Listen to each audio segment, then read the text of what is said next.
দুনিয়ার সাদা কুকুরের জাত তোমাদের খেদমতে আরজ করব, সাবধান হয়ে যাও। তখন কিন্তু কেউ ছিল না, তয়রান আবাবিল নাজিল হয়েছে।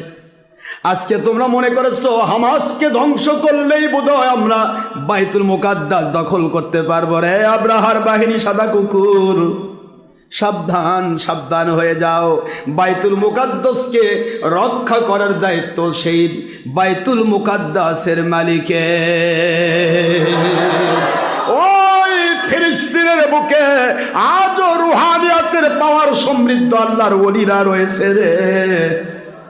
ওদের উপরে যদি একটা বোমার হিট হয়, এই হিটটাই হবে তোমাদের পতনের কারণ আর খেলাফতের ইমাম মাহদী নাজিল হওয়ার কারণ। ধরে বলুন সুবহানাল্লাহ। কোন ওলির কাছে হিট হলে আমার আল্লাহ সহ্য। জালেমকে মেরে ফেললে আল্লাহ দেখে না, মার, এরাও জালেম তোরাও জালেম, দে বসান দে, জালেমে জানে মর। আর মাজলুম যখন কেউ হয়, আল্লাহ পাক বলেন আমি তোমার সাথে, চুপ করে থাকো, দেখো আমি কি করি। সুবহানাল্লাহ বলেন।